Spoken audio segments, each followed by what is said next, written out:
आयस होई सो करो गोसाई। हमारे लिए क्या आदेश है? मैं सर्वप्रथम तो चाहता हूं कि मैं आपका अर्चन वंदन किस प्रकार से करूं। हे गुरुदेव,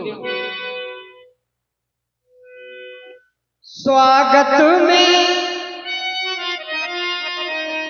स्वागत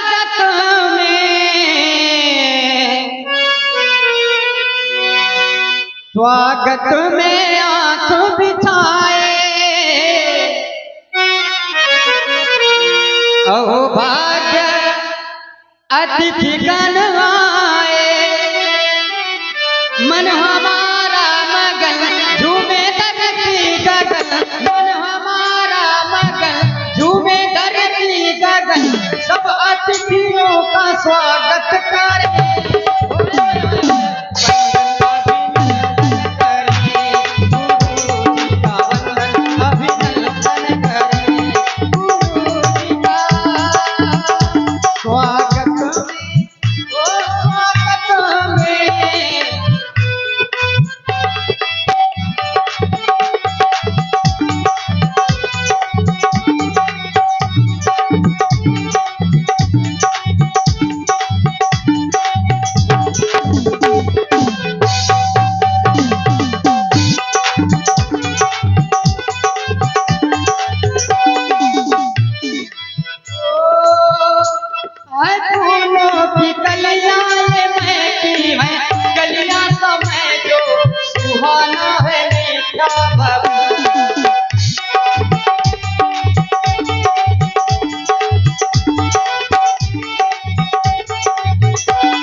अहो भाग्य अतिथि गण आए।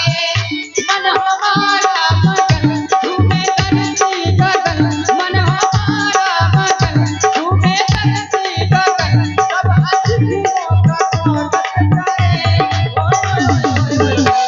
अभिनंदन करे, गुरु जी का वंदन अभिनंदन करे, गुरु जी का वंदन अभिनंदन करे, गुरु जी का वंदन अभिनंदन करे, गुरु जी का। ये गुरुदेव, आयस होई सो करम गोसाई, सेवक लहई स्वामी सेवकाई। इस दास के लिए आपकी क्या आज्ञा है? राम कृष्ण तुम कहो अस हंस वंश औ। ये सब तुम्हारे परिवार की शिक्षा है जो तुम कर रहे हो, और करो भी क्यों नहीं, क्योंकि तुम्हारा जन्म ही ऐसे वंश में हुआ है। हंस ऐसा वंश है। हंस में कई विशेषताएं होती हैं राम। एक तो देखने में ही सुंदर है, मन को आकर्षित करता है हंस।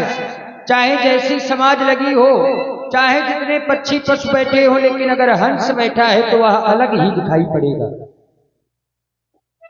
एक तो रूप, दूसरा अगर हंस के सामने आप दूध में जल मिलाकर रख दीजिए तो हंस में ये गुण है कि दूध पी जाएगा लेकिन पानी का त्याग कर देगा।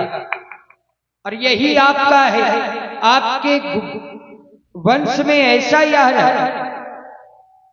सदैव रहा है कि वह गुड़ पान करते रहे और जल का त्याग करते रहे, विकारों को त्याग करते रहे। हाँ, आने का कारण ये है आपको कल से इस अयोध्या का भार संभालना है।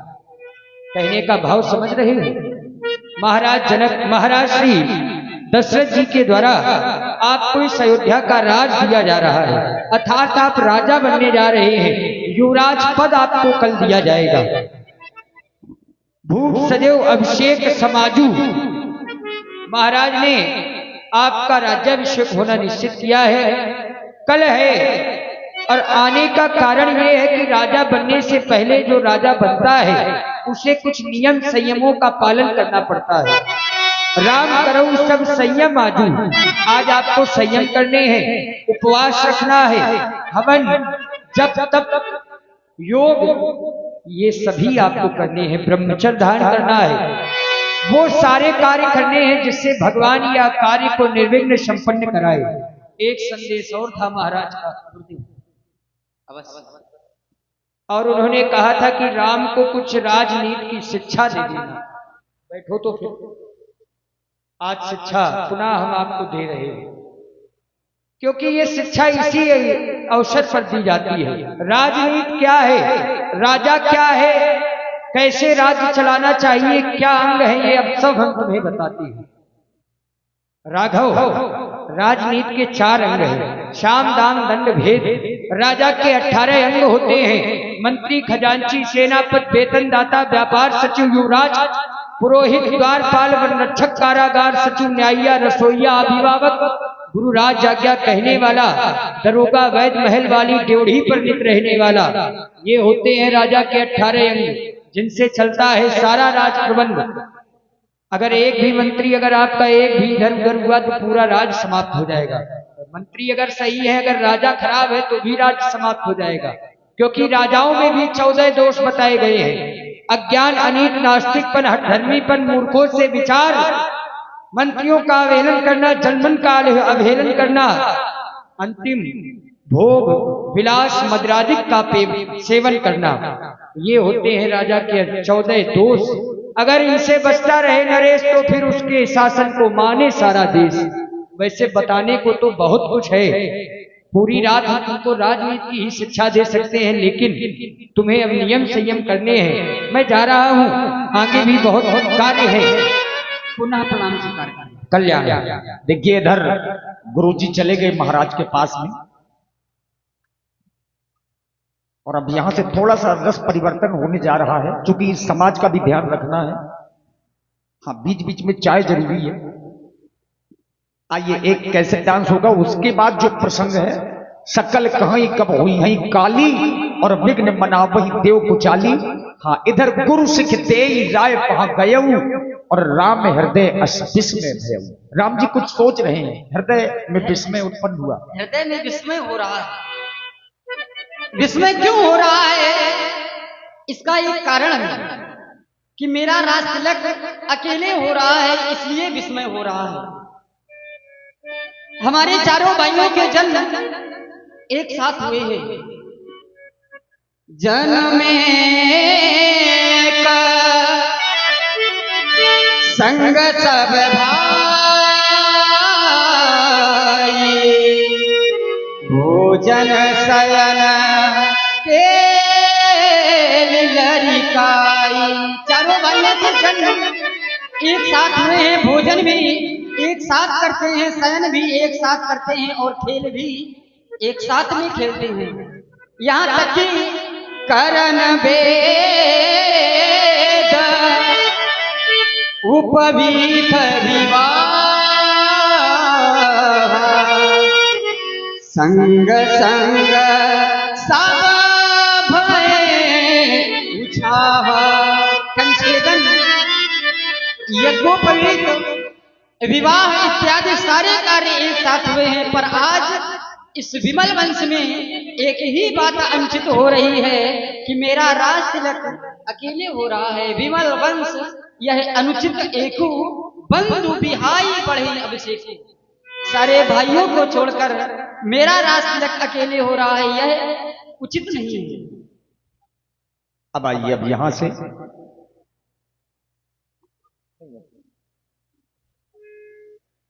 नहीं आ जाएगा, क्योंकि समय का भी अभाव रहता है, छोटे छोटे प्रसंग नहीं हो सकते हैं। तही अवसर आए लखन प्रेम मगन आनंद।